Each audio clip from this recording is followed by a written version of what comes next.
yearbookers, welcome to Yearbooks Live, the podcast for yearbook teams to learn everything you need to know about the yearbook business with our weekly 10-minute yearbook lessons for the real world. I'm your host, your coach, your teacher, JP, coming to you from sunny South Florida. This is episode number 4 of Yearbooks Live. Today we want to talk a little bit about staffing, what your yearbook staff should consist of in the high schools and the middle schools, and how a PTA might look as well if you're doing it in the elementary schools through the PTA. So sit back, relax, and let's get into it.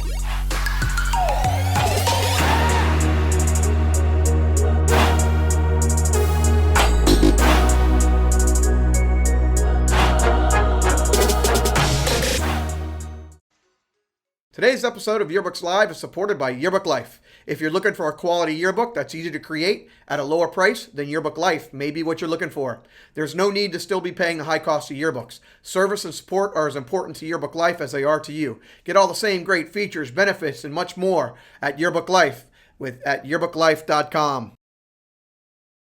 In today's episode, we want to break down staffing and the different types of staffing and what roles your staff can take in each yearbook class or each yearbook club. Keep in mind that this is just a starting point. It's just a guide to help you define what your staff will look like. Keep in mind that all schools are different. They don't all have to look this way. You can take a variation of this and make it your own. But this episode should definitely give you a real good start on creating a staff for your yearbook. So in regards to staffing, there's a ton of different variations. However, today we're going to break it down into just really 3 different small little groups. 1, high schools, 2, middle schools, and 3, elementary schools. So keep in mind, for high schools, there's big schools that submit for JEA awards, big class sizes, big yearbook class, lots of helpers within that class. You have smaller high schools, still may submit to JEA for competition, but probably just want to put out a quality product at a fair price, might not have a real big class. And so that's a lot of schools nowadays. There's middle schools, which also can be similar to the high schools, might not be as big as the high schools, but may have a class, may have a club. Then there's elementary schools. Elementary schools vary. You can have a PTA parent, mom, dad, that is actually in charge of the yearbook on a parent level. You might have the art teacher who's available, who just might bring in a parent volunteer or another teacher in to help. So there's a lot of different variations in these 3 categories, and we're going to discuss them a little bit here. Okay, let's talk about high schools first. Again, keep in mind this is just a guide, and your high school can have some, none, or all of the type of staff that we'll talk about here. So first and foremost, you're going to have a director. That can mean a lot of different things. Some of you might call it an administrator or an admin, a yearbook teacher, a yearbook advisor, something like that.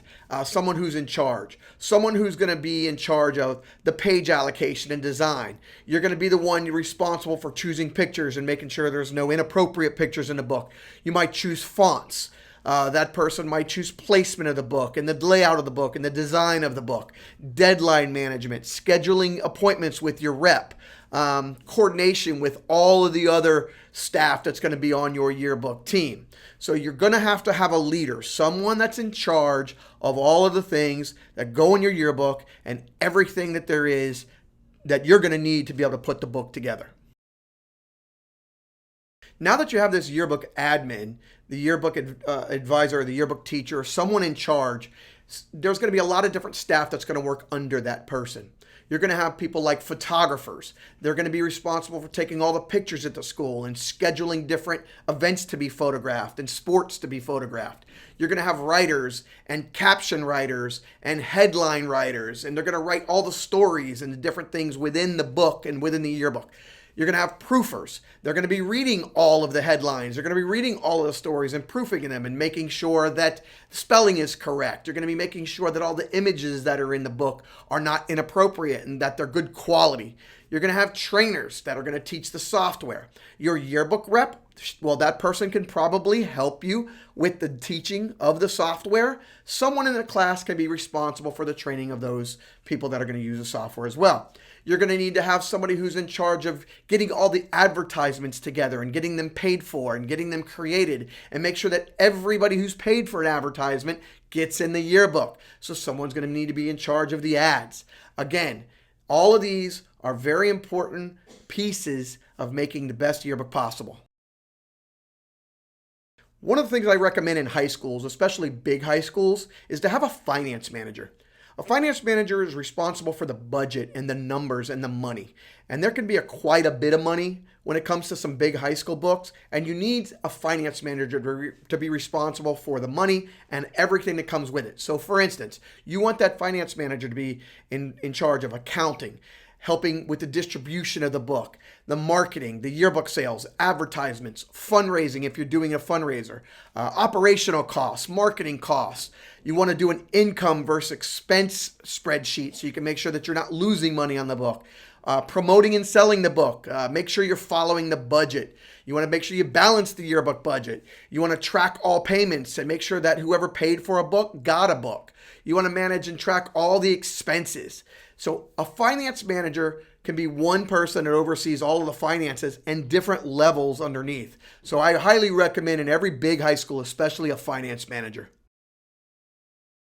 In the middle schools, it's very similar to how a high school can work. Now, in some middle schools, you're not going to necessarily have the big class that some of the bigger high schools might have. You might have to work like a smaller high school does, where you have some of these different key tasks and roles played by individuals, but not every single one. So your yearbook teacher might be the one that's in charge of, or is your finance manager. She might be, or he might be, you're the one selling ads, whatever it might be. So middle schools can work very similar to the high schools, but they don't need every single piece that a big high school might. But it is important for the middle schools to also have staffing to make it the best yearbook possible. All right, now let's talk about the book in the elementary school and who puts the book together in the elementary school.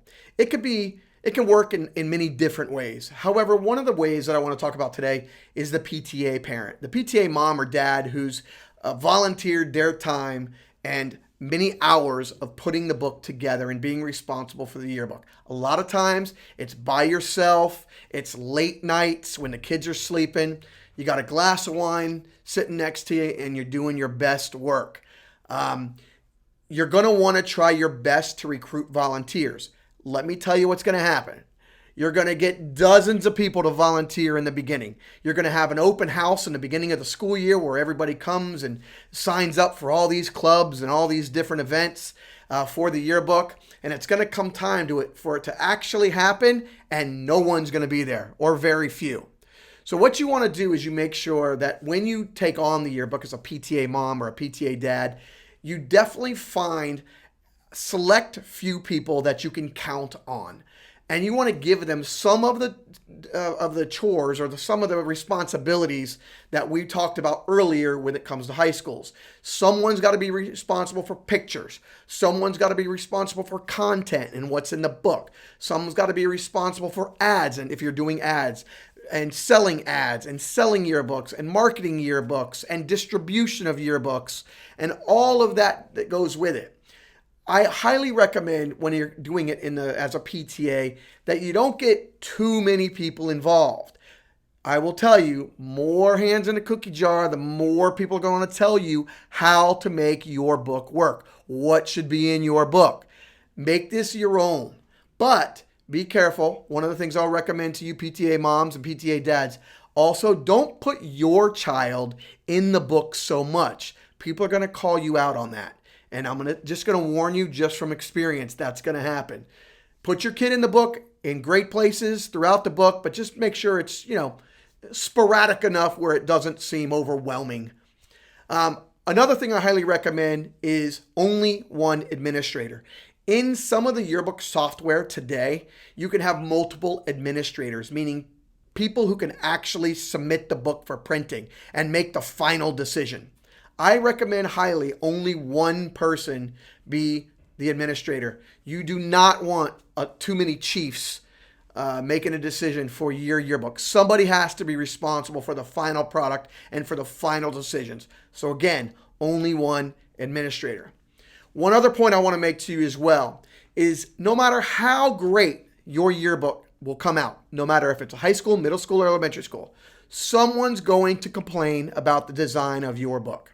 Someone in the school, someone online, someone on social media, someone somewhere is gonna complain about your work. It's just the nature of the beast today. It's been that way actually for as long as I can remember. If you have that, especially as a PTA in an elementary school, where you get a parent come and they start complaining about your design and they would have done it this way and if they didn't like that and they should have done it that way. I always have a nice line I like to give to everybody. You just simply ask them that we appreciate your concern. We thank you for your feedback. We welcome you to be on our yearbook committee next year so that they can help make all the decisions necessary to make the greatest book ever. They'll run away usually the minute you tell them that. Again, don't forget, everybody's going to complain, or somebody's going to complain. Don't take it personal. You've put in a lot of work and a lot of effort into this, and you should be proud of it. We could talk a whole lot more about staffing, but in our 10 to 12 minutes, we don't have a whole lot of time to do that. But I do want to thank you so much today for listening to our show. We want to also thank our sponsor, Yearbook Life, at yearbooklife.com.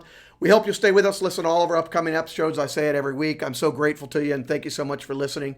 Please subscribe. Tell all your friends. Let everybody know. You can visit our show anywhere you can listen to a podcast, on iTunes, Google Play, Spotify, etc.